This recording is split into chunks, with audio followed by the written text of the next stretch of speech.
असं काही नाही. एनिवेज मला काही आता वाद नाही घालायचा याच्यावर. मला उशीर होतोय ऑफिसला जायला, पण आहे की मी जे काही सांगितलंय ना ते प्लीज लक्षात ठेव, नाहीतर नंतर पश्चाताप करावा लागेल.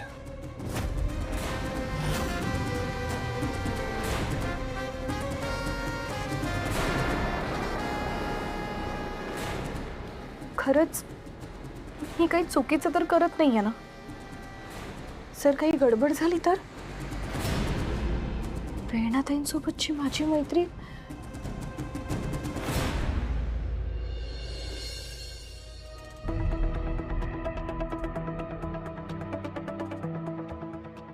वाह, काय हॉटेल केलंय, एकदम भारी, मस्त. अरे महेंद्र दादा आलात? हो या. कसं वाटलं आमचं कॅफे? हो, नुसतं आवडलं नाही तर असं वाटी राहिलंय की या हॉटेल सोबत व्यवहार करायला भेटणं म्हणजे आयुष्याची लॉटरीच लागणं आहे. काहीतरीच काय. या ना. हो.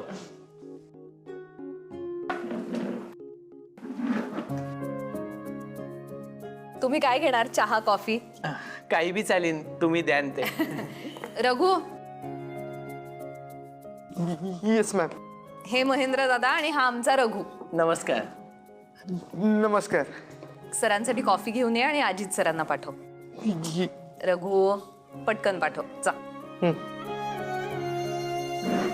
वल्लरी म्हटली होती मला की ती तुम्हाला निरोप देईल, पण अरे हॅलो हॅलो. महेंद्र दादा. हा बरं, तुमचं बोलणं झालंय ना? मी बोलतच होते तितक्यात तू आलास, पण मला वाटतं वल्लरी बेसिक बोलली असेल त्यांच्याशी. वल्लरी आणि पुष्पाने सांगलं मले, अन मी बी तयार आहे तुम्हाला भाजीपाला पोचवायले. वा ग्रेट. हे बघा महेंद्र दादा, आम्हाला आमच्या कॅफेमध्ये दररोज फ्रेश भाजीपाला आणि फळं लागतात आणि आम्ही क्वालिटीमध्ये अजिबात कॉम्प्रोमाइज करत नाही. अहो अजित दादा, हे तर आपली स्पेशालिटी आहे. आपल्याकडे प्रत्येक माल कसा एकदम ताजा आणि फ्रेश राहतो, जसं की आत्ता शेतातून आणलाय जसा. वा. बेस्ट. आम्हालाही अगदी असंच हवंय. आणि हा सगळा माल सकाळी 7च्या आधी पोहोचायला हवा.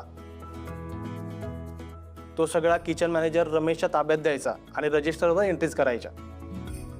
अजित दादा, तुम्ही काही बी काळजी करू नका, माझ्याकडून एक बी चूक होणार नाही. आणि एक महत्वाचं, आम्ही सगळ्यांचे पैसे मंथ एंडलाच देतो.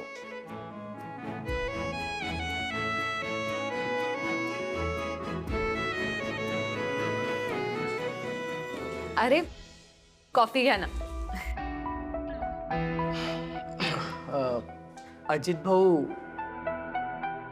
म्हणजे मग एक विनंती होती.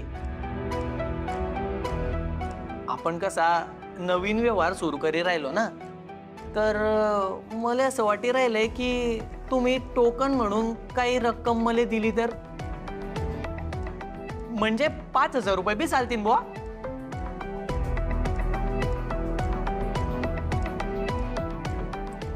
घ्या ना कॉफी घ्या. हो हो.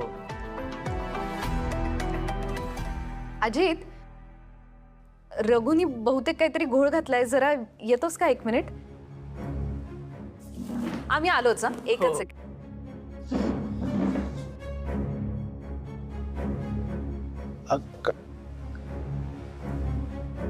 अजून कामाला सुरुवातही केली नाही आणि डायरेक्टली पैसे मागितले दादांनी.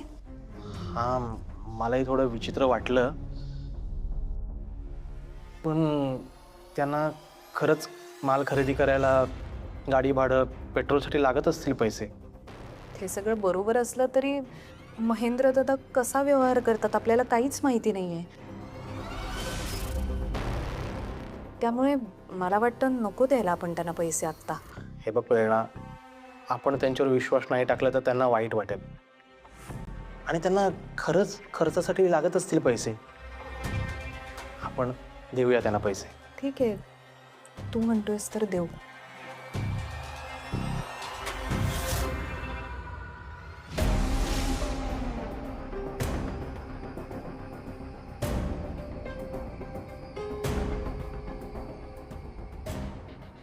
चल.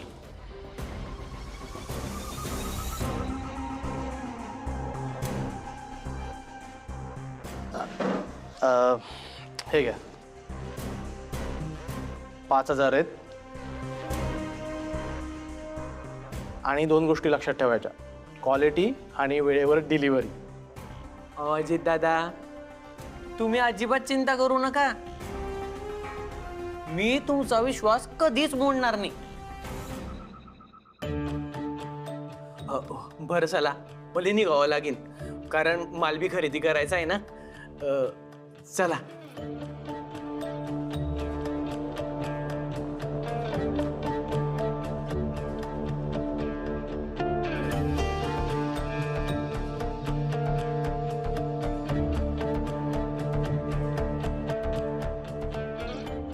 येतो. हो.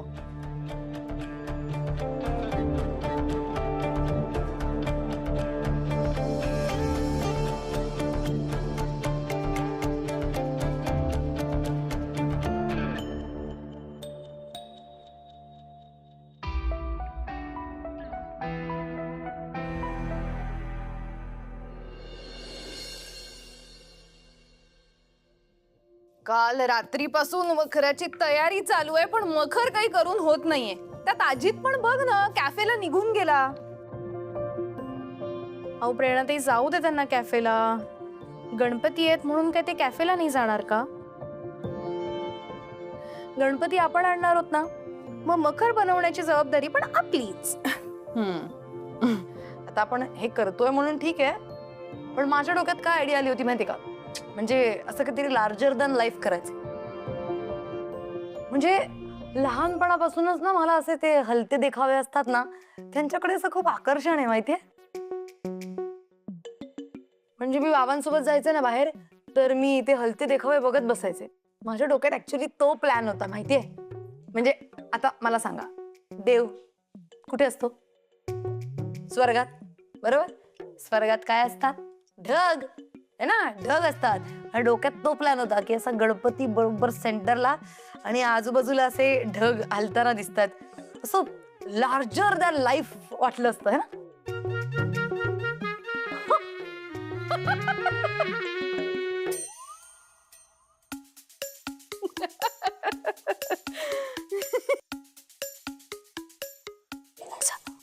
काय झालं? काय बऱ्या आहात ना प्रेरणाताई? हा ठीक आहात ना? काय झालंय? नाही नाही, काही झालं नाहीये मला. पण तेजाला आत्ता जी कल्पना सुचली ना, तीच मला आणि तनूला आमच्या लहानपणीच सुचली होती. मग काय, मस्त कापसाचे भरपूर ढग केले आम्ही, त्याचे छान लटकवले. मग काय झालं विचारा? काय झालं? बाबा आले आणि त्यांनी पंखा लावला, उडून गेले ढग.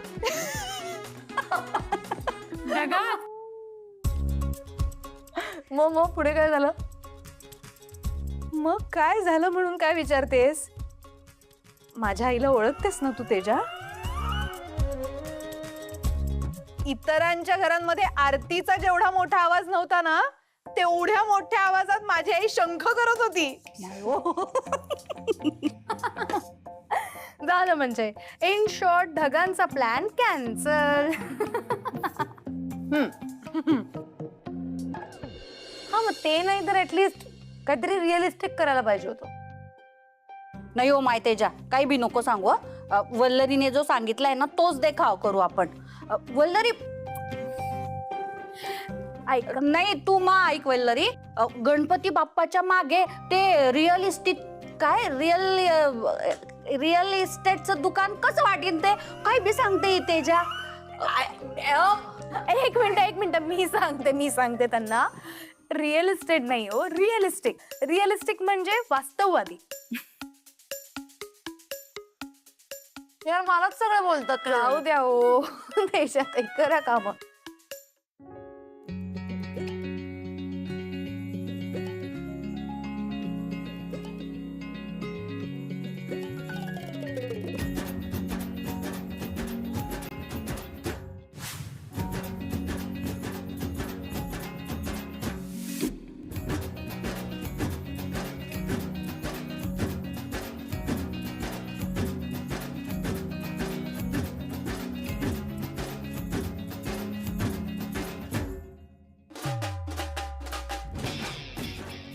मग मी एक काम करते, हे आणि हे तिकडे ठेवून येते.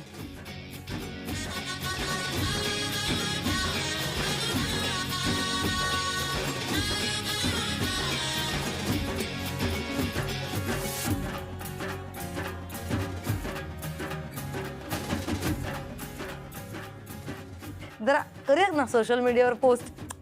येस, मकर इन मेकिंग असं सेल्फी काढूया. चला या काकू, या इकडे. पण म्हणजे से चीज बघू तरी. वाव, किती मस्त आलाय हे बघ.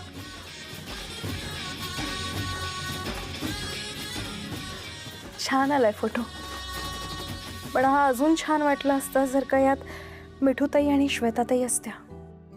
त्यांना किती आवड आहे नाही डेकोरेशन करायची, गाणी म्हणायची, सेल्फी काढायची, सगळ्याच गोष्टींची खूप आवड आहे त्यांना. नाही, ती काय म्हटली असती माहितीये ना, ही सगळी डेकोरेशनची जबाबदारी माझी आहे असं म्हणून तिथे बसली असती आणि फक्त आपल्याला ऑर्डरी सोडल्या असत्या तिने.